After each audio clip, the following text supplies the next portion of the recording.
E hoje nós vamos passear por alguns textos. E nós vamos começar no livro de Gênesis, mais uma vez, sempre. Gênesis 4, a partir do versículo 3.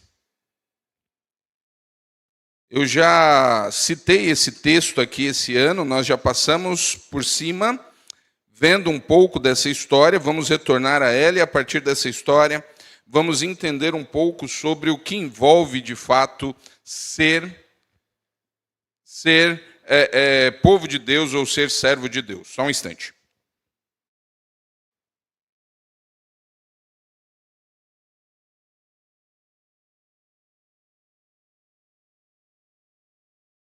Som, 1, 2, melhorou?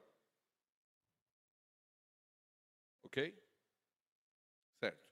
Muito bem, Gênesis 4, de 3 a 7, diz o seguinte: No tempo da colheita, Caim apresentou parte de sua produção como oferta ao Senhor.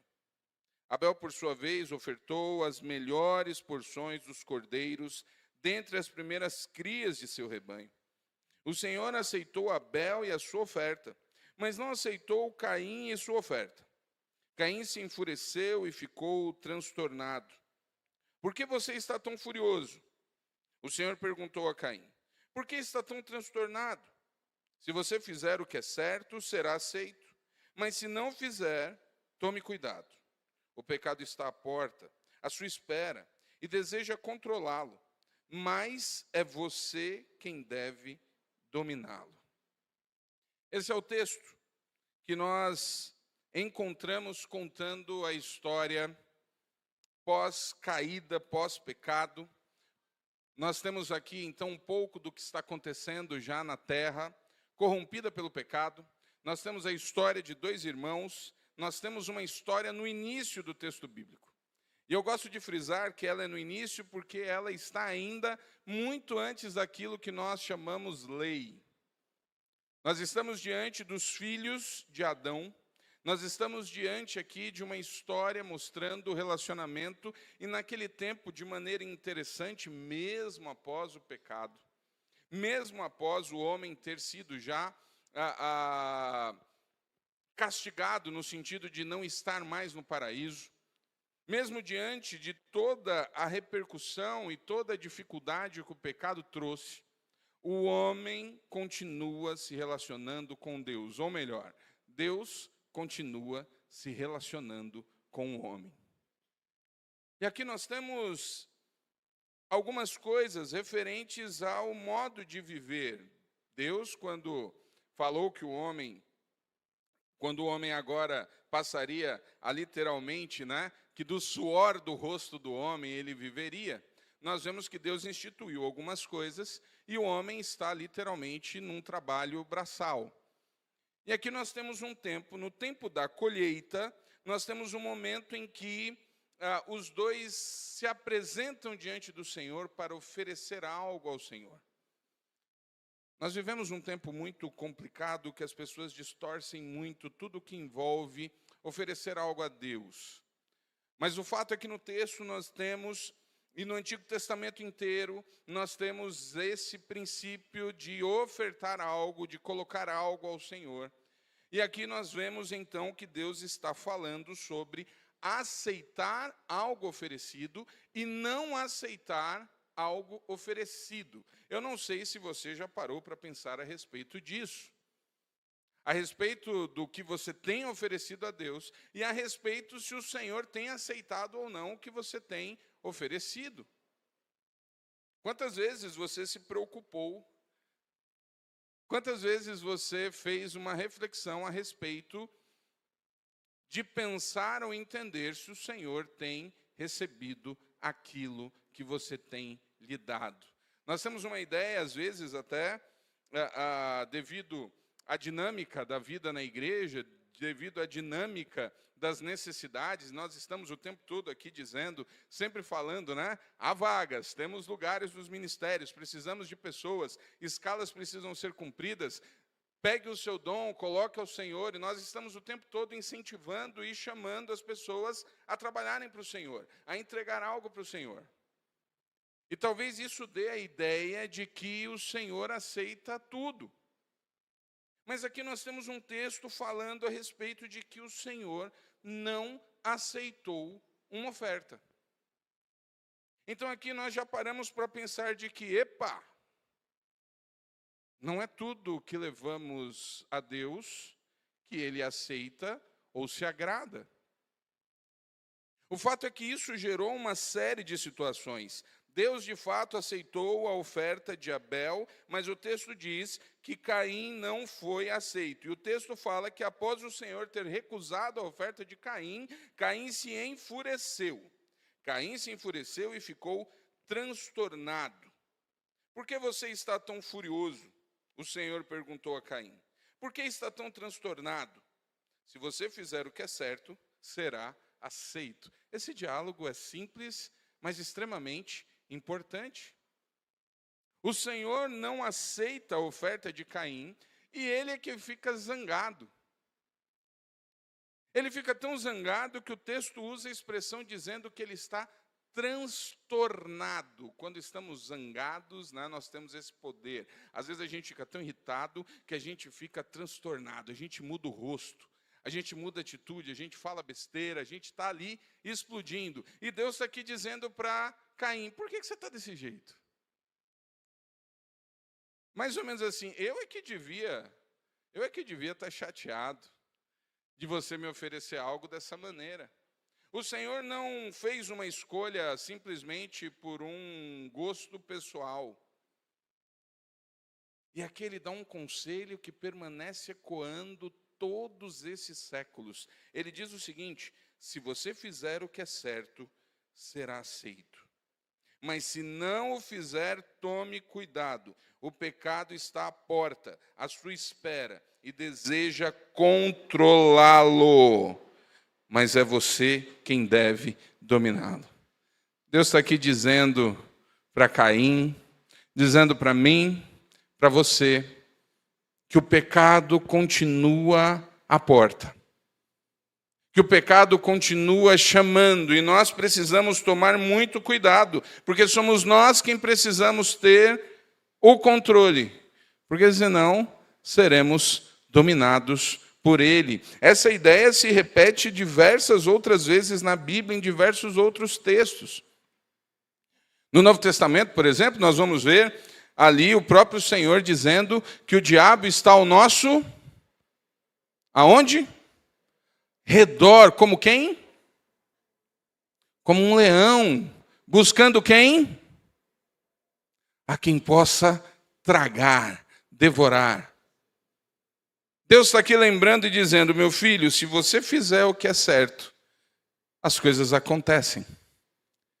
E aqui não estamos diante de nenhuma aula ou de nenhuma palestra coach aqui, mostrando como você tem que fazer para as portas se abrirem. Estamos falando de relacionamento com Deus. Deus instituiu um padrão no Antigo Testamento que é mantido no Novo Testamento a respeito da relação com Ele. E o fato é que Deus, desde o início, instituiu uma questão, um princípio muito importante. Ou Deus, de fato, é o primeiro em nossas vidas, ou Ele não é nada. Presta atenção nisso. Presta atenção neste princípio. E escute o que tenho falado e o que estou falando e ainda vou falar na lente de quem precisa olhar para si mesmo. Guarde bem essa frase. Ou Deus, de fato, é o primeiro na minha vida, ou Ele não é nada. Por uma simples questão. Deus não divide sua glória com ninguém. Deus não divide o primeiro lugar. Se nós, pelo contrário, às vezes, quando estamos em tempo de competições, o pessoal fala do espírito olímpico. No espírito olímpico, nós temos algo que não existe no futebol. É o espírito olímpico. Então, no espírito olímpico, existe aquela questão de que o importante é participar. Então a gente vê aqueles países que a gente só escuta o nome mesmo nas entradas das Olimpíadas, para quem gosta dessas cerimônias, né? É quando você escuta e lembra determinados povos, e aí você descobre, nossa, esse país. Né? Às vezes você vê aquela delegação lá com 10 atletas, 5 atletas, eles estão ali emocionados, é o espírito olímpico, eles estão participando de um momento histórico. E aí tudo bem. Mas passou dessa questão da abertura e encerramento das Olimpíadas, não existe esse negócio, todo mundo quer ganhar. É impressionante. Pessoal, agora nas Olimpíadas de Inverno aconteceu um fator engraçado, né? E bonito, histórico, o Brasil ganhou uma medalha de ouro nos Jogos de Inverno. E eu fiquei assustado, não estava acompanhando nada disso, e de repente o Brasil ganhou. Aí mostra para o brasileiro que ganhou a medalha, né? Aí aquele brasileiro típico, né? De 1,90 m, loiro, de olho verde, falando, foi muito gratificante competir pelo Brasil. Aquele sotaque, ele cantando o hino daquela maneira, eu falei, agora está explicado a medalha brasileira. São os tempos em que as coisas são misturadas. Mas sim, ele é filho de brasileiro, então está tudo certo. Só estou mostrando ali que faz sentido. Ele não mora no Brasil, até porque o esporte que ele pratica, né? Imagino que no Nordeste seria muito fácil dele achar aqueles lugares, aquelas montanhas geladas, né? Aquele gelo, aquela coisa toda. Então, tudo bem, mas bate orgulho. Competir, fazer parte. Agora, quando você vai para o futebol, não tem essa. Entrou no jogo, porque é bonito ver o mais fraco ganhar. É bonito para quem ganha, para quem perde é horrível. Né? Tem muita gente aqui com esse sentimento, eu não estou sozinho sobre isso. Né? Quando a gente vê um time menor ganhar do time maior, porque a gente quer vencer. No cristianismo, nós temos a alegoria, de fato, da corrida, e o Senhor não está preocupado com quem chega em primeiro, isso é com a gente. Agora, com relação a Deus, Deus deixa bem claro, o primeiro lugar é meu. O primeiro lugar na vida do seu povo, dos seus filhos, precisa ser do Senhor. Nós vemos o tempo todo na trajetória do deserto, no tempo todo no estabelecimento do povo de Deus, do reino de Israel, no tempo todo Deus está lhe dizendo, eu serei seu Deus, vocês serão o meu povo, se vocês me obedecerem. Precisamos entender que sim, de fato, contar com a bênção do Senhor envolve algumas coisas de atitudes bem práticas. O Senhor tem um prazer enorme em abençoar o seu povo. Mas existem algumas coisas que precisam ser realizadas para que isso de fato aconteça. Lá no Novo Testamento nós vamos ter uma declaração em Hebreus que diz o seguinte, sem fé ninguém pode agradecer a Deus, porque quem vai a Ele precisa crer que Ele existe e que recompensa os que procuram conhecê-lo melhor. Sem fé é impossível agradar a Deus. Nós temos um certo mistério no texto de Gênesis, porque nós não temos nenhuma ação de Caim ainda. Por que é que Deus não aceitou a oferta do coitado de Caim? Mas no decorrer da narrativa bíblica, nós vamos entendendo o que faz com que Deus não se agrade do que estamos fazendo. E esse texto de Hebreus, ele é muito interessante, a gente sempre fala da questão da fé. O texto de Hebreus 11 é um texto onde ele dá a receita do que de fato é a fé. Mas aqui tem um detalhe à parte, que ele fala o seguinte, porque quem vai a Ele precisa crer que Ele existe e que recompensa, a gente gosta dessa parte, o Senhor recompensa, Deus vai nos dar algo, que maravilha. Mas o que vem na sequência? Recompensa os que procuram conhecê-lo melhor. Começamos, então, a ter uma ideia do que significa, de fato, ter Deus em primeiro lugar nas nossas vidas. Ter Deus em primeiro lugar nas nossas vidas significa que nós queremos e buscamos conhecê-lo verdadeiramente cada vez mais. Então, o primeiro ponto para que você pense aí a respeito de Deus tem ou não se agradado daquilo que você tem feito ou dado para Ele é: eu estou procurando conhecer mais ao Senhor. Nós já estamos entrando no terceiro mês desse ano. Quais foram as atitudes práticas que você já tomou esse ano para olhar e dizer, eu estou conhecendo mais ao Senhor? Ou sua vida está exatamente como estava há 4, 5, 6 meses, 5 anos, 15 anos? O quanto, de fato, nesses 2 meses você já pode dizer, esse ano está diferente. Eu tenho desenvolvido experiências com o Senhor. Então, para conhecer, pastor, o Senhor mais de perto, eu estou orando mais. Pode ser uma medida. Pastor, esse ano eu estou lendo mais a Bíblia, graças a Deus. Eu consegui montar aqui uma maneira de conseguir ler mais. Ótimo. Porque nós vamos ver, inclusive, Jesus deixando bem claro que o grande problema do povo é porque eles não conhecem. Eles não conhecem, de fato, o Senhor, porque eles não conhecem as Escrituras. Errais porque não conheceis as Escrituras. E isso é tão importante que a gente observa todo o esforço que o próprio Moisés teve para que o povo não se esquecesse da lei. Depois nós temos Josué ali de novo. Eu estou lendo, já estou na metade, indo mais para o final do livro de Josué. E o livro de Josué, ele tem uma narrativa ali de Josué e o povo conquistando tudo naquela terra. Tem um capítulo lá que é dedicado só a isso. E no final está lá a relação dos 31 povos, dos 31 reis que Israel derrotou numa sequência. 31 guerras. E quando esse período termina, Josué reúne o povo de novo. E o que Josué faz com o povo? Repassa a lei inteira. Gente, é isso aqui que o Senhor quer que façamos. É desse jeito que o Senhor quer que vivamos. É o tempo todo, para o povo não esquecer, porque não se vive para Deus de qualquer maneira. Presta atenção nisso. Se você é alguém que está aí vivendo, entendendo que Deus é bom, e se Ele é bom, Ele aprova a tua vida, do que você fizer, está errado.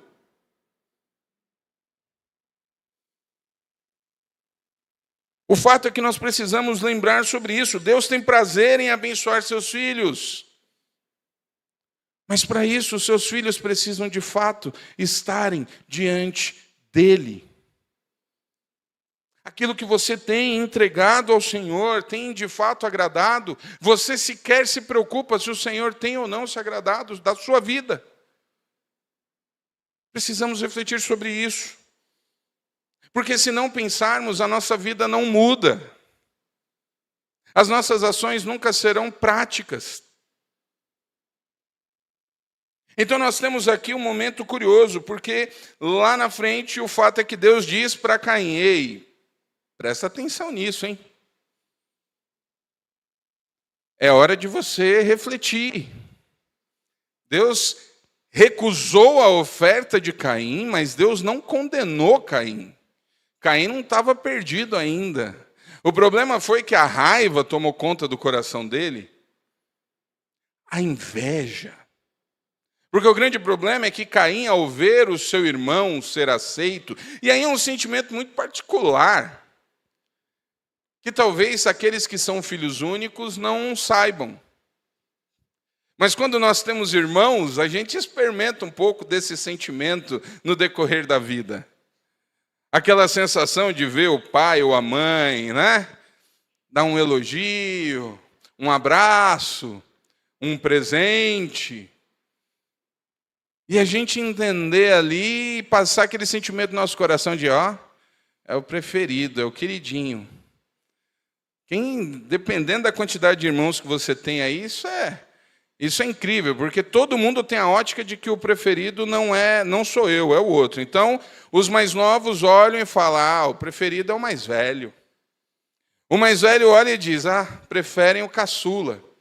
Aquele que é do meio fica numa situação complicada, eu concordo, né? Normalmente o do meio fica ali tentando entender, porque ele olha e diz, são os dois. E aí fica sofrendo. Mas tem aquele sentimento, às vezes a gente fica mesmo com uma certa inveja. Falaria, a gente brinca com a turma aí, nós aqui na igreja, temos alguns que estão sendo promovidos a irmãos mais velhos, né? Em algum momento, no começo é lindo. Pega o irmãozinho no colo, a irmãzinha, coisa mais linda. Aí, de repente, chega um dia, quer dar um abraço na mãe, quer ficar do lado da mãe, está o pequeno ali. E aí começa a surgir, às vezes, um sentimento de tomou meu lugar. Só que Caim tem esse sentimento de maneira muito pior. Por isso que Deus fala, Deus percebeu, o rosto de Caim mudou. O pecado está à porta. Presta atenção. Precisamos aprender a ouvir os avisos antes que as tragédias se instalem. E o que é que Caim faz depois? Ele chama o irmão, faz uma cilada e mata o irmão.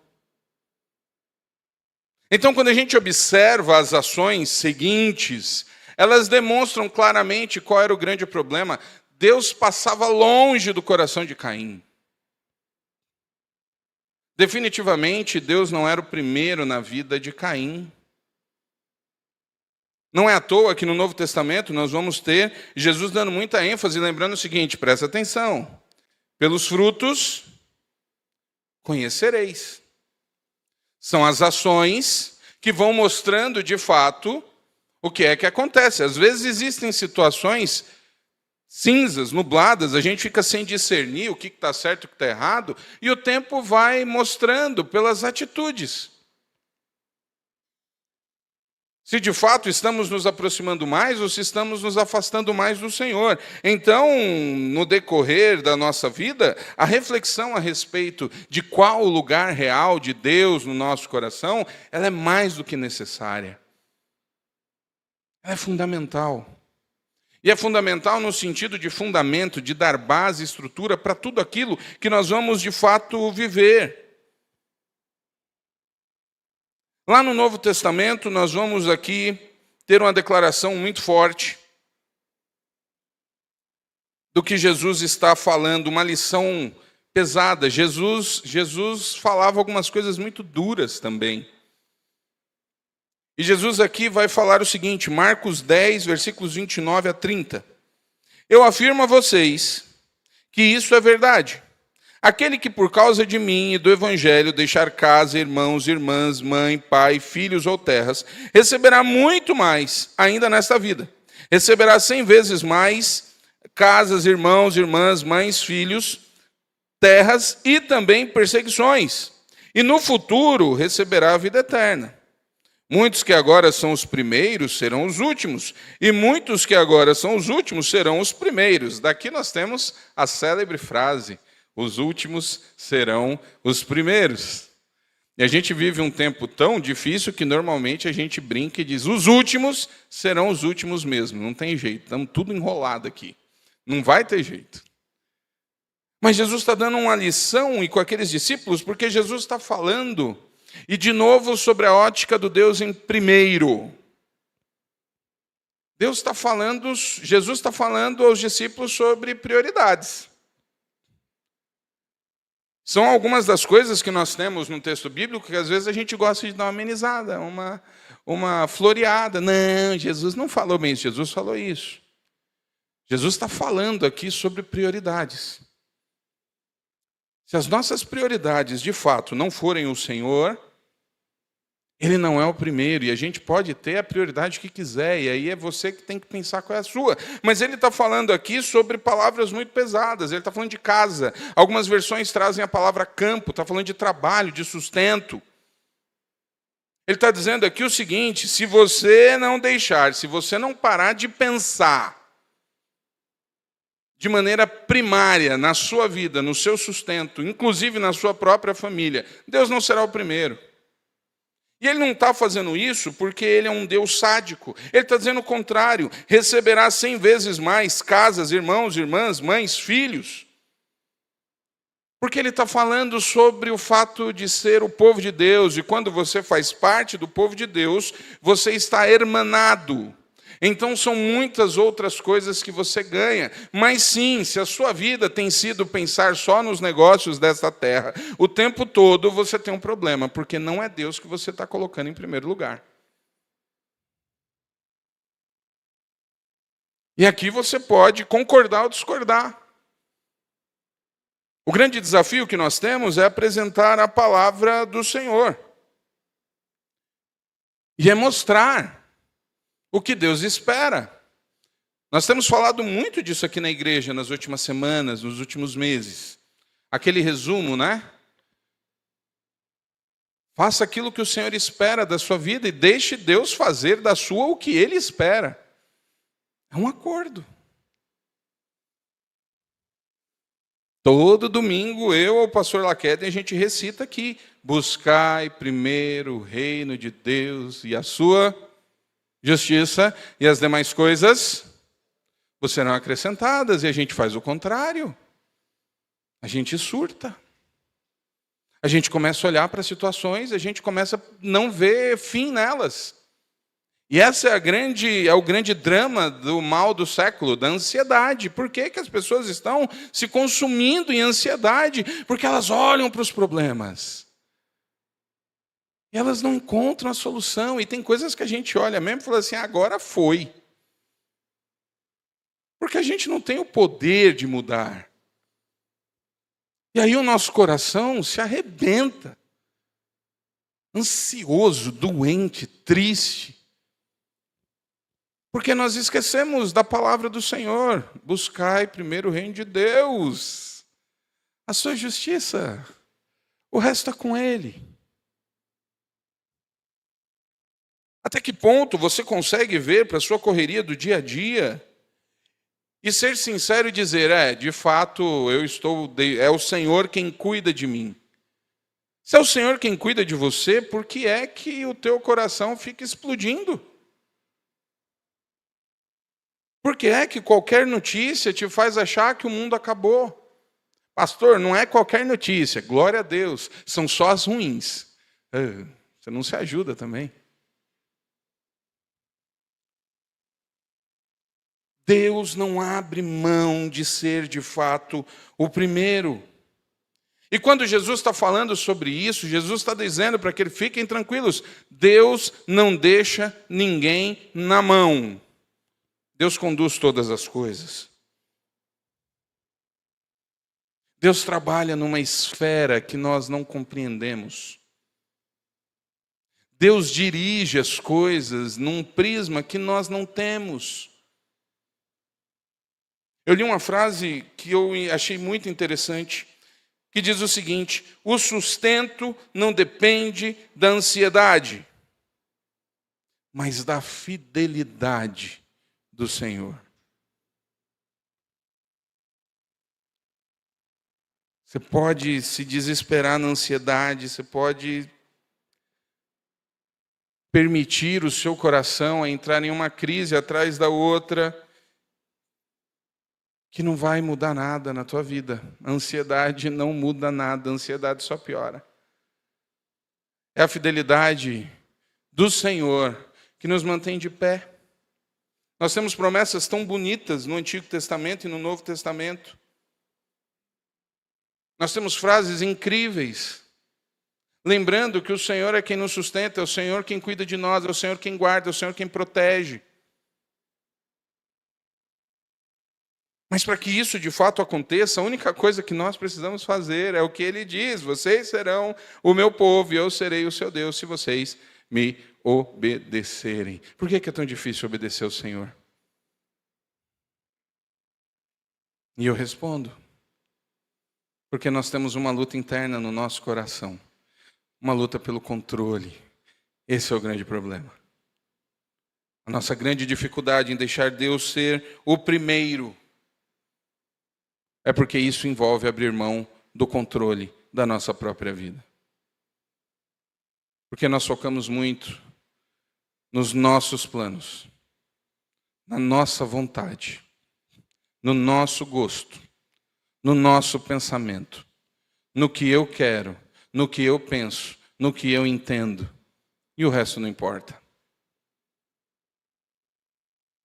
Quando nós vemos que Deus de fato deseja ser o primeiro, nós vemos o que Deus faz de maneiras muito interessantes. Existe um método de como Deus age. Existe uma maneira de como Deus cuida e como Deus, inclusive, abençoa. Aliás, certa vez eu ouvi uma frase que me fez ficar assim, deu aquela bugada, que na hora que eu falo, as pessoas que escutam também ficam assim, que diz o seguinte: você não precisa de mais dinheiro, você precisa ser abençoado. Tem uma grande diferença entre ter mais dinheiro e ser abençoado. E aí todo mundo escuta e diz: é que você não tem os boletos que eu tenho. Aí você entender que o que eu preciso é mais dinheiro. Aí nós entramos num outro ponto que envolve a maneira como Deus cuida e Deus abençoa. E isso envolve o nosso procedimento, porque permitir que Deus seja o primeiro envolve cuidar das coisas que Ele nos dá. Deus tem prazer em nos abençoar, mas Deus recompensa algumas coisas, como vimos no texto: a fidelidade, o se aproximar, estar mais próximo do Senhor. Tudo isso faz com que Deus abençoe os seus filhos. Mas tem uma coisa que a gente não para nunca para pensar, porque às vezes dói, porque é fazer um meia-culpa. Vá lá para o Novo Testamento, em Lucas, capítulo 19.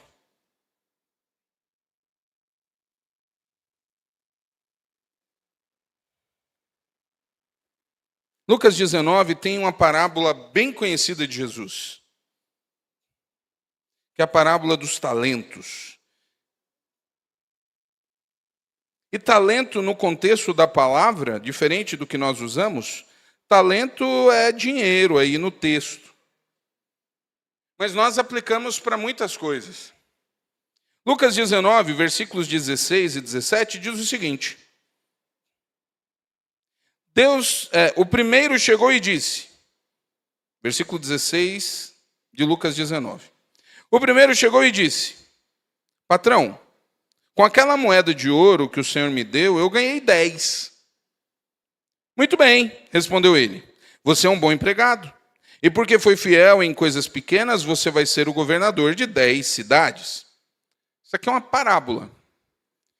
E ali vai analisando o contexto da parábola, é que algumas pessoas receberam algo da mão do seu mestre, e o mestre passou um tempo fora, e quando ele retorna, ele vem fazer a prestação de contas. E aí nós temos o que cada um fez. Então, nós temos pessoas que multiplicaram aquilo que receberam. Aqui para quem gosta de economia, né, você vai colocar ali, o homem é um gênio, porque ele recebe uma moeda de ouro. E o que ele recebeu, ele conseguiu administrar de tal maneira que aquilo virou 10. Na mesma parábola, a gente vai ter uma pessoa que, com medo de ser punido, recebe algo e enterra para ninguém roubar, para quando o Senhor chegar, ele entregar ali. E esse não tem a mesma a gratificação do que os outros. Mas esse versículo, que fala muito sobre isso, e esse é um texto que vai ter as frases, né, que vai falar sobre a questão de ser fiel no pouco e sobre o muito ser colocado. Essa é uma frase emblemática, que nem sempre é bem refletida em nossas vidas. Porque nós temos um problema como sociedade e como igreja, porque qualquer coisa que envolve dinheiro, a gente põe um bloqueio, a gente diminui a discussão, e em alguns lugares fica aquilo até desagradável de falar, e a gente acaba não tratando muito sobre esses assuntos. Mas aqui nós temos uma questão clara, que Deus está recompensando a boa administração. E nem sempre a gente para pensar isso, a respeito de como é que, de fato, administramos o que temos. E aí é uma culpa nossa, não é do inimigo. Porque às vezes nós entramos em buracos que foram cavados por nós mesmos. A maneira como administramos aquilo que recebemos. Ele recebeu 1, multiplicou por 10, e aí nós temos uma série, uma infinidade de aplicações que poderíamos colocar aqui.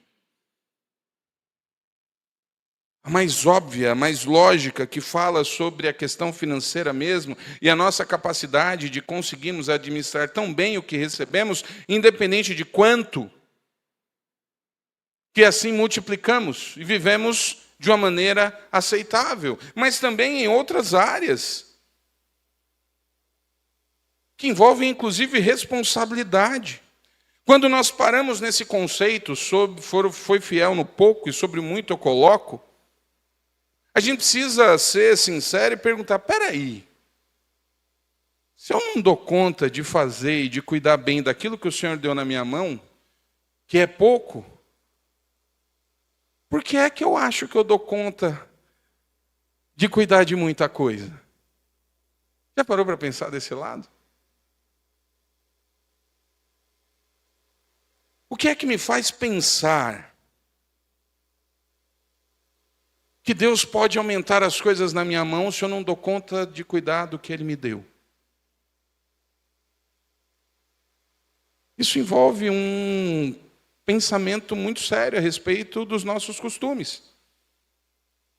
Porque é a coisa que a gente mais vê pensando, por exemplo, na questão financeira. Nós fazemos algumas coisas. O Brasil tem alguns costumes, como sociedade, que os outros países olham e ficam assustados. Existem determinadas coisas que não deveriam ser feitas, e a gente tem aí uma lista, né? São coisas que a gente faz, mas que é completamente descabido. Então, lembro muito bem daquelas situações, e quem gosta de ver esses programas que tem lá, eu gosto, né? Perguntas e respostas, né? Show do Milhão. Nossa, aquela primeira temporada, faz muito tempo, eu nem lembro quanto. Eu gostava. Aí era conversa, não tinha ainda rede social, né, gente? Todo mundo via as mesmas coisas. Então, no trabalho, você chegava no dia seguinte, o assunto era a resposta que o rapaz deu. Como é que ele perde aquele dinheiro? Aquela resposta era tão fácil. Mas o que eu gostava de ver mesmo não eram ali necessariamente as respostas e perguntas. Eu dava muita risada com os clipes que aconteciam daqueles que ganhavam um bom dinheiro. Então sempre tinha lá o clipe aí mostrava, né? Estava lá, perguntava, naquela época acho que o Lombardi ainda era vivo. Se você lembra quem é Lombardi, você já viveu alguma coisa na vida, né? Se você não lembra, tudo bem, é da geração, depois você procura no ChatGPT ou no Google, tá bom? Aí começava lá, né? Perfeitamente, patrão. Fulano ganhou 100 mil reais e comprou um carro de 120 mil reais. Aquilo era muito engraçado. Porque a pessoa ganhou um prêmio e achava que estava rico. E a primeira coisa que ele fazia era pegar aquele prêmio e comprar algo mais caro que o prêmio. E no final o resultado a gente já sabia, ele tinha que vender o carro para pagar as dívidas do carro. Jogou fora. Depois vocês procurem, existem uma série de documentários sobre, olha só, ganhadores de prêmios multimilionários que perderam tudo. Tem um monte de gente aí que ganhou literalmente na loteria e jogou fora. Porque não consegue. Porque não sabe administrar. Porque fica agindo como se o mundo fosse acabar amanhã. E às vezes a gente olha, existem coisas que não é para a gente ter. Simples assim. Coisas que não são permitidas ainda. Então, às vezes, eu fico vendo, a pessoa começa a trabalhar, isso acontece muito com o jovem. O jovem, eu já vivi isso. Comecei a trabalhar muito novo. Gente, meus primeiros anos trabalhando com uma tragédia. Até hoje eu podia estar numa situação melhor, porque eu vou te falar uma coisa. Meus primeiros anos ali, 14, 15, 16 anos, assalariado, CLT com orgulho, viu? Virou piada. Tirando minhas férias, ganhando meu 13º, novo, solteiro, sem filho. Gente, era CD, gibi e cinema. Eu era muito sábio, né? Muito sábio. Passei anos pagando isso. Até hoje eu brinco com os meus filhos, com a Suelen e com o Eric. Ó, que eu tenho para vocês isso aqui. Aí lá em cima, lá no quarto, tem 1.500 CDs, quase 2.000 gibis. Um dia vocês vão vender que isso aqui vai valer muito dinheiro. A administração ruim cobra o seu preço. E aí a gente fica achando que o problema é ter mais dinheiro. Não é, querido? Não é. Não é. Porque as coisas vão só escalonando. Se você não administra bem o que você recebe hoje, quando você ganhar mais, você vai administrar mal do mesmo jeito. Porque as coisas vão só escalonando. A gente se mata hoje, essas coisas no celular virou um negócio assim, gente, é assustador. Aí você compra um iPhone, qual que é o novo? 17. 17. Eu sempre faço a mesma piadinha. O iPhone está no 17, eu nunca tive nenhum.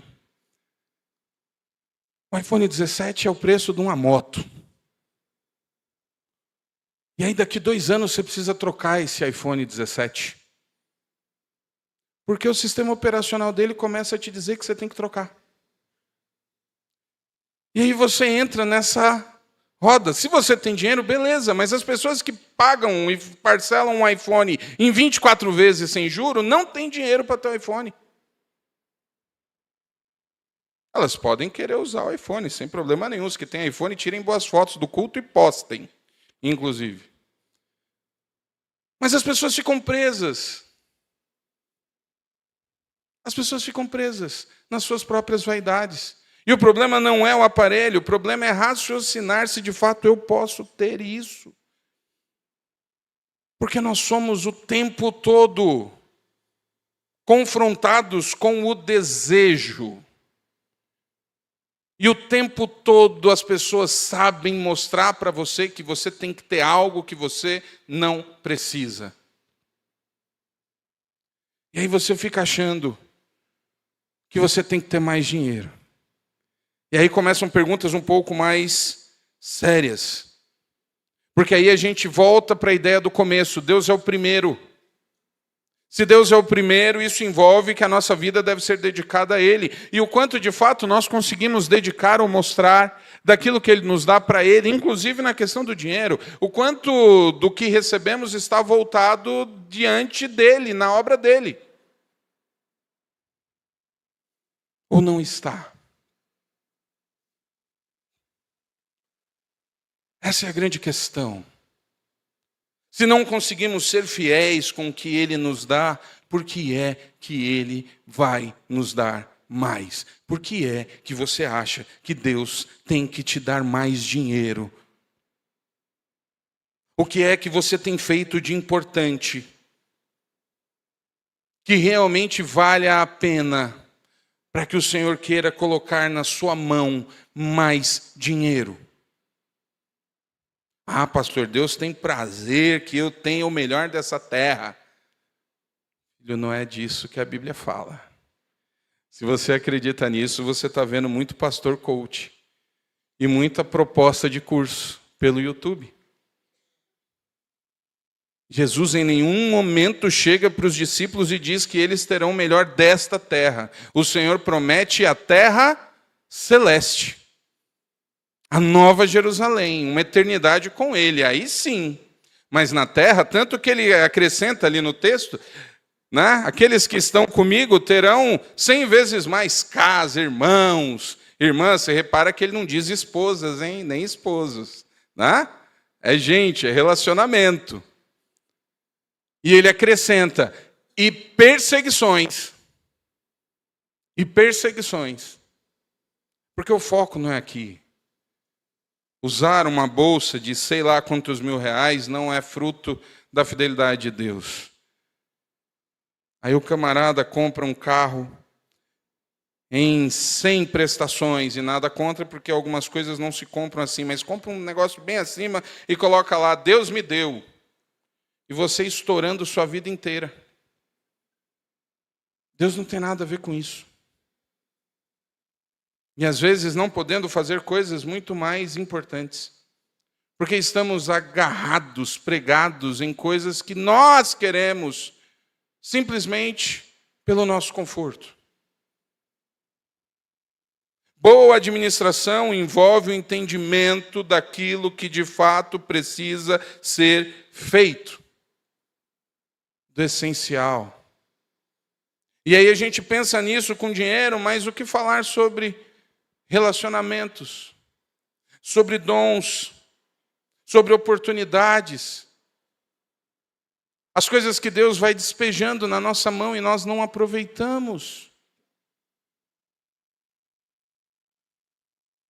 Precisamos parar de olhar um pouco simplesmente para aquilo que queremos, mas abrirmos mais.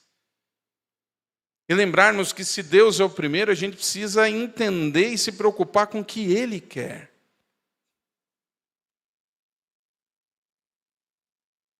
Quando a gente entra nessa questão e pensa inclusive no dinheiro, a gente percebe que Deus usa dinheiro para testar o nosso coração. Dinheiro é coisa séria. O mundo vem sido marcado e no final a gente roda e o que está por trás é o dinheiro. E aí o problema é o dinheiro. Não, a Bíblia diz outra coisa muito sábia sobre o dinheiro. É o dinheiro que é a raiz de todos os males? É isso que a Bíblia fala? O dinheiro é a raiz de todos os males. Vamos todos viver como andarilhos na rua. É isso que a Bíblia fala? Não. É o quê? O amor ao dinheiro é a raiz de todos os males. Tinha um professor que falava uma frase que eu acho engraçada, até hoje eu uso, né? Ele fala assim: falo muito em dinheiro, né? Aí os alunos falam, viva sem, para ver sobre o que é que você vai falar. Dinheiro. A gente está sempre preocupado com isso. Você quer saber bem o que é importante para você? Presta bem atenção. Pega o teu extrato bancário. Faz a planilha. Dá uma olhada onde é que está o dinheiro, onde é que você mais coloca dinheiro e você vai saber qual é a prioridade. E talvez você se assuste. Você vai dizer: ah, pastor, é minha família. Presta atenção nas maiores parcelas, no que é que você está gastando. E você vai descobrir realmente onde é que está o teu coração. E é capaz de você se assustar. É capaz de você perceber que não é bem a sua família. É capaz de você perceber que talvez o seu amor seja alguma vaidade ali, algo que você não abre mão. Talvez você descubra que as saídas são aquilo que você mais gosta de fazer. Teu orçamento está lá. Se existe um espelho real, chama-se extrato bancário. Às vezes até as conversas, né? A esposa está zangada. Você não me ama? Mostre o seu extrato bancário e mostre para sua esposa o quanto do teu dinheiro está para as coisas de casa. Aí você tem um problema, porque se não tiver, essa desculpa cai. Mas o quanto disso, de fato, está colocado diante da vontade do Senhor. Uma estatística interessante. A Bíblia fala: onde estiver o seu tesouro, ali estará o seu coração.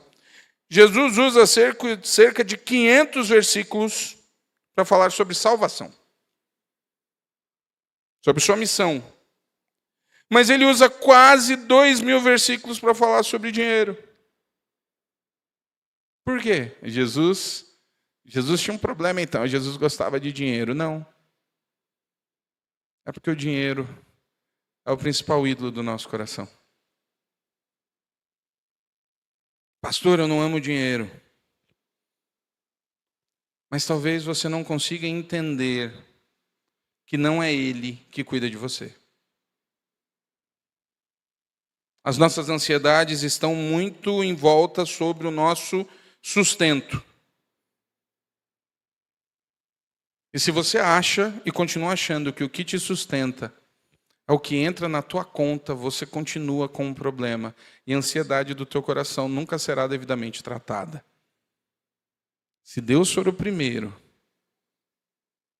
é Ele quem cuida de você.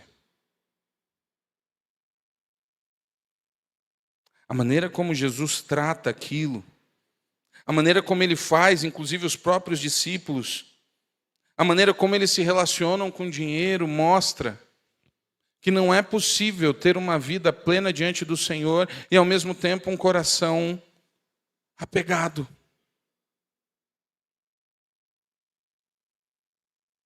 Um dos exemplos mais bonitos que a gente tem, e ao mesmo tempo triste, é o chamado jovem rico. Vocês lembram da história? Ele chega lá para falar: Senhor, eu estou seguindo todos os mandamentos. O que me impede de ser seu discípulo, de poder seguir? E aí Jesus dá uma resposta para ele curiosa: é verdade, hein? Você está seguindo todos os mandamentos. Então faz o seguinte, vende o que você tem e me segue. E o texto diz que aquele jovem ficou triste. E ele foi lá e vendeu tudo o que tinha e seguiu Jesus, não foi? Não foi. Não foi. Ele voltou chateado.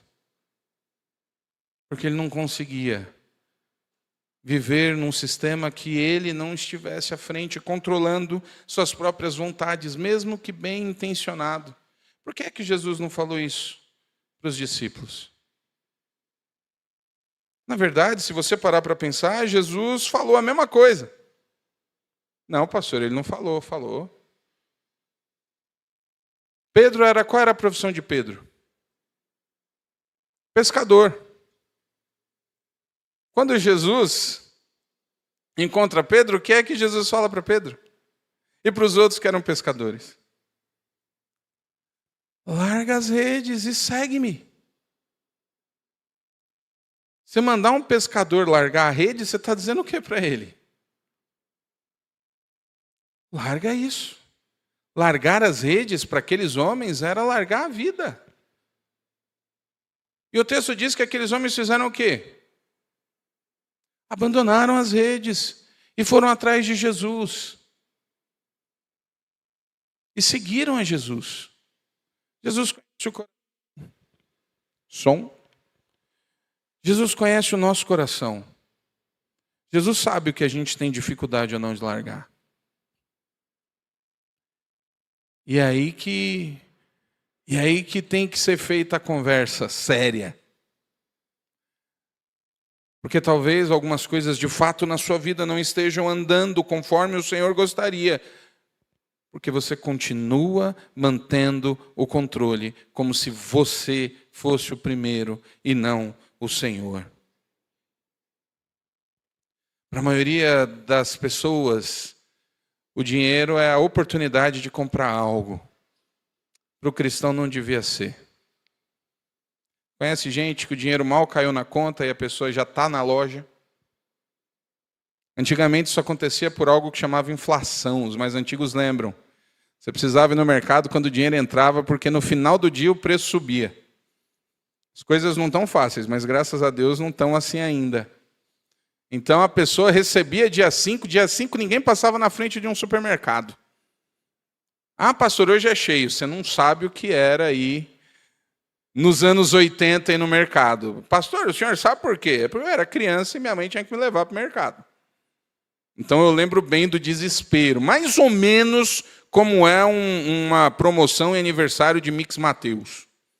Vocês já viram os vídeos aí, aqueles momentos emocionantes, né? Aquelas pessoas se batendo por uma lata.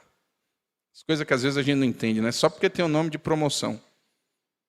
Mas no passado não era promoção, não, era sobrevivência. Então, o dinheiro só dá hoje, hein? E aí as pessoas iam. Então existem pessoas que, infelizmente, às vezes até os crentes, o dinheiro entra, a primeira coisa que a pessoa faz agora, eu vou lá comprar, comprei. Mas para o cristão, o dinheiro serve para outra coisa. O dinheiro é um canal de bênção, inclusive na vida do cristão. Semana que vem a gente vai começar a campanha missionária. Missões mundiais. E toda a campanha, eu digo a mesma coisa, a gente precisa fazer campanha porque a realidade é que os crentes não conseguem contribuir. E aqui o conselho missionário precisa ficar bolando um monte de coisa. Porque se não fizer alguma coisa diferente, não vem o dinheiro. Fora os outros dilemas que a gente passa, porque ir numa lanchonete chique, ninguém pergunta o preço, vai lá, pede e come. E ali na praça, ninguém pergunta o preço, mas se você cobrar um cachorro quente aqui a R$10, o mundo cai. Porque a pessoa acha um absurdo. Porque é na igreja, então na igreja tem a ideia de que dinheiro na igreja não é assim. Porque perdemos o entendimento de que sim, o dinheiro na mão do povo de Deus é para as coisas de Deus, sim. É para ser bênção. Aí a gente faz o contrário, a gente faz a conta ao contrário. A gente pega, vai gastar no que quer, vai pagar as contas. Se sobrar alguma coisa, vai lá. Aí você quer dizer para mim que um coração assim tem Deus em primeiro lugar? Não tem. Não tem. A gente utiliza a ideia de que o importante é o Novo Testamento, que o Antigo Testamento, a lei foi quebrada. Só que aí a gente pega uma série de princípios que estão no Antigo Testamento, a fidelidade do Senhor, as bênçãos do Senhor, tem gente que gosta de falar, né, o melhor dessa terra, o Deus de Abraão. Mas a oferta e o dízimo estão lá no Antigo Testamento também. Aí esse princípio a gente derruba, porque mexe com a nossa comodidade. Um coração onde Deus é o primeiro lugar tem absolutamente tudo dirigido por Ele. Não é só uma parte. Às vezes a gente não entende por que determinadas coisas não acontecem. Ou porque determinada prosperidade não acontece. Aqui não é teologia da prosperidade. Eu não estou aqui falando e te dando o código para que você ganhe mais. Então é só levar a oferta lá na frente. Não é isso. Estou aqui querendo dizer que uma das coisas que mostram de fato o que Deus tem feito nas nossas vidas é a fidelidade que nós temos para com Ele. É por isso que a gente volta lá para o texto do início. É por isso que a gente vai lá e entende qual foi o grande problema de Caim. Caim não deu o melhor para o Senhor, porque não era isso que estava no coração dele. Nós temos alguns textos que fariam até alguns ficarem chateados no Antigo Testamento, que fala sobre primazia, que fala sobre entregar o primeiro. Era isso que o povo fazia, a primeira colheita. Os primeiros frutos. Eram as primeiras coisas, era isso que era colocado para o Senhor, está no texto da lei. Não era a sobra. Não era se desse. Porque, inclusive, o princípio envolvia sobre isso. Se você dedica o primeiro, todo o resto o Senhor cuida. No Novo Testamento, o lembrete na verdade, no Antigo Testamento, nós temos aqui o seguinte, ó, Deuteronômio 15:10. Não dê com tristeza no coração, mas seja generoso com ele. Assim o Senhor nosso Deus abençoará tudo o que você planejar e tudo o que fizer. Generosidade. Só que só existe uma maneira da pessoa, eu e você, sermos generosos para com o Senhor. Não existe outra maneira. A generosidade só nasce nos corações controlados pelo Senhor. Uma pessoa que não tem Deus em primeiro no coração não consegue ser generoso. Não consegue. No Novo Testamento, Paulo vai falar exatamente sobre isso. O próprio Jesus. Deus ama quem dá com alegria. É o sentimento de saber que eu estou contribuindo com algo. Queridos, quer saber se Deus é o primeiro na sua vida? Reflita através do que você tem feito. Onde está o seu foco? O que é que recebe de fato o seu tempo? Com o que é que você gasta energia pensando? Aonde é o lugar que de fato você gosta de estar? Aonde você tem de fato exercido aquilo que o Senhor tem lhe dado? Tem muita gente enterrando dom.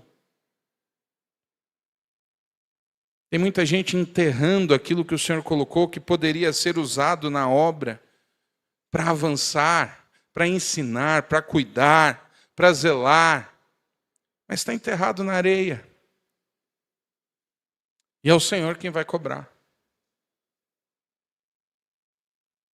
Deus precisa ser o primeiro. Provérbios 3, de 9 a 10, diz o seguinte: adore a Deus oferecendo-lhe o que a sua terra produz de melhor. Faça isso e seus depósitos ficarão cheios de cereais e você terá tanto vinho que não será capaz de armazenar. Esses são textos que as pessoas distorcem, porque tiram dos contextos. Mas essa palavra é dita no coração daquele que de fato tem Deus em primeiro. É nesse sentido. Se preocupe de fato com o Senhor e deixa Ele trabalhar. Primícias não é lei, é princípio. E talvez seja algo que as novas gerações ou que os crentes não estão mais atentando. A gente não oferece nada em primeiro. Qual foi a última vez que você ofereceu algo, que você chegou e mostrou a melhor coisa que você tinha para o Senhor? Quando foi? Ou o que foi? Que seja consagrar, não estou falando, e aqui a gente não vai abrir um balcão de negócio, não é para você vir trazer as coisas para dar para a igreja. Mas quando foi que você pegou algo ali e falou assim, isso aqui é para Deus? Isso aqui é do Senhor. Ou quando foi que você adquiriu algo e você pensou, isso aqui é para a obra do Senhor, isso aqui é para ajudar, para eu me aproximar mais. Ou que seja, esse carro, essa moto, isso aqui é para fazer com que eu consiga ir para a igreja. Mesmo em tempo de chuva. Eu sei que aqui é complicado. Ou quando foi que você pensou em ter uma internet boa para você poder estudar mais a palavra do Senhor? Já parou para pensar nisso? Na verdade é o contrário, as pessoas lutam e aí ok, nada contra, mas a pessoa trabalha, compra o carrinho, compra a moto, a primeira coisa que faz é começar a viajar de fim de semana, porque agora pode sair. Percebe como nem sempre as coisas são utilizadas pensando primeiramente no Senhor? A pessoa melhora um pouquinho, aí a pessoa vai fazer tudo que sempre teve vontade e some. Não é Deus que está controlando isso, gente. Deus não abre mão de ser o primeiro. Hebreus 11, 1 e 2, quase terminando. A fé é a certeza de que vamos receber as coisas que esperamos e a prova de que existem coisas que não podemos ver. Foi pela fé que as pessoas do passado conseguiram a aprovação de Deus. É por isso que Abraão é chamado o pai da fé. Abraão não foi abençoado para acreditar em Deus. Abraão acreditou em Deus e foi abençoado. Abraão, sai da tua terra, da tua parentela, para uma terra que eu te mostrarei. E Abraão foi. E no caminho Deus vai abençoando. Você não vê em nenhum momento Abraão preocupado. O coração de Abraão não era focado nos bens. Nenhum dos personagens bíblicos grandemente abençoados tem o foco nos bens. Eles olham para o Senhor e o Senhor dá o que eles necessitam. É por isso que a gente não pode se corromper aqui e dizer que a igreja é um balcão de negócios. Eu não posso chegar para você e dizer, dê a oferta porque Deus vai te abençoar mais. Porque eu estaria mentindo. Porque eu, como pastor, sou autorizado a Bíblia a dizer o seguinte, dê a oferta, dê o seu dízimo como gratidão e reconhecimento de que é Deus que cuida de você. O que acontecer depois disso é do Senhor para com você. Mas como crentes precisamos entender que sim. Ou confiamos que Deus cuida de nós e nos desapegamos ao ponto de inclusive entregarmos, ou não é Ele que cuida de nós. Consegue entender a diferença? Eu não vou dizer que se você vier aqui entregar, você vai ter 10 vezes mais. Mas com o coração correto, com foco no Senhor, controlado pelo Senhor, eu te digo, Deus continuará cuidando bem de você. A escolha é sua. Isso também vale para a maneira como administramos o nosso tempo. Nós vivemos uma época em que as pessoas não conseguem mais achar tempo para o Senhor.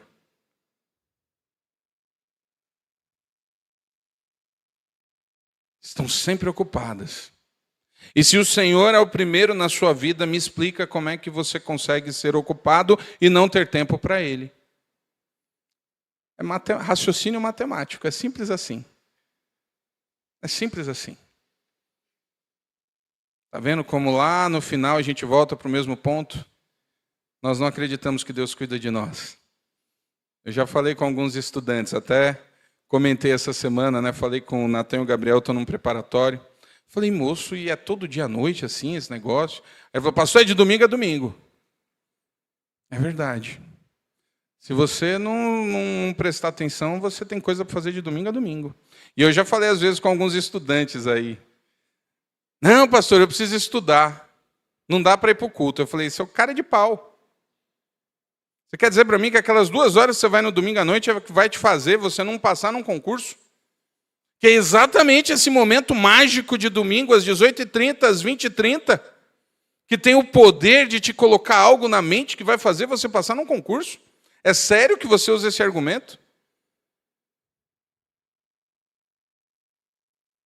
Não, pastor, domingo de manhã é o único dia que eu tenho para fazer determinadas coisas que eu não tenho outro momento para fazer. Aí a pessoa está a semana inteira na academia. E nada contra. Nada contra.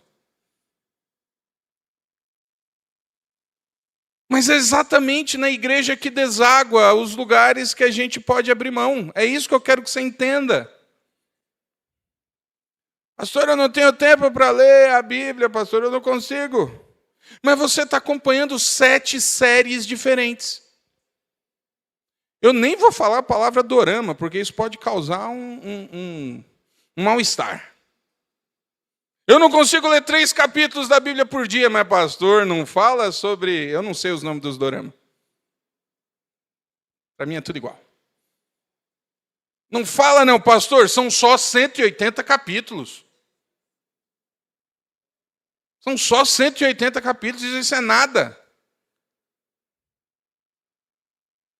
Gente, não tem problema nenhum assistir dorama. Não tem problema nenhum assistir série, desde que ela condiga, né? Não é toda série, tem série que não é para você ver. Não tem problema nenhum. Você consegue entender como não é? É a gente que dificulta. Aí chegar em casa, o pastor diz que é pecado ver dorama. Está gravado ali, eu não estou dizendo isso. Eu só estou dizendo que você pode assistir o que você quiser, mas você não pode usar e dizer que não tem tempo para ler a Bíblia. É isso. Simples assim. As nossas escolhas revelam, de fato, se Deus é ou não o primeiro nas nossas vidas. Eu queria chamar o ministério de louvor aqui. E queria agora que você fechasse seus olhos e refletisse muito a respeito disso. Eu falei alguns assuntos que às vezes são até considerados desagradáveis. Mas, na verdade, a grande questão é que o Senhor, Ele pede. Você quer, de fato, ser filho de Deus, você quer contar com a graça, com a bênção do Senhor, você precisa entender que a obediência não é negociável. Ou você obedece a Deus, ou você não faz parte disso. E Deus exige. Não é se for possível, Deus exige ser o primeiro na sua vida. Ou Ele é o primeiro na sua vida, ou Ele não é nada. Esse é o grande ponto.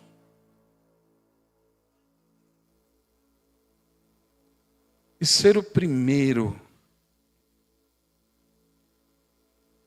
vai mexer com todas essas outras áreas que eu falei. Desculpa. Não é possível que Deus seja o primeiro na sua vida e você não consiga contribuir.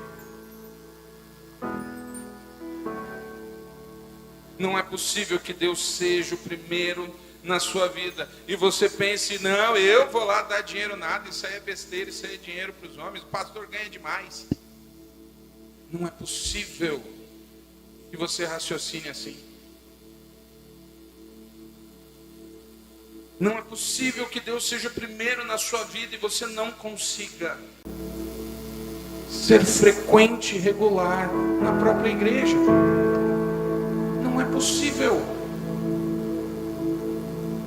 Não é possível que Deus seja o primeiro na sua vida e você venha na igreja a cada 15 dias, mas todos os dias você esteja 1h30, 2 horas na academia.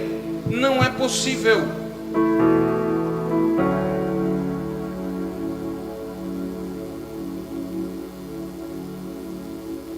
Não é possível que Deus seja o primeiro na sua vida e você pague 2.000, 2.500 na parcela de um carro e não consiga dar R$50 de oferta de missões. Não é possível.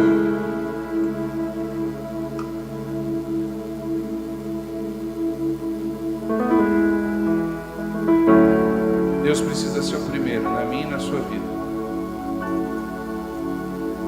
Se você quiser ser abençoado por Ele, fala com Ele agora.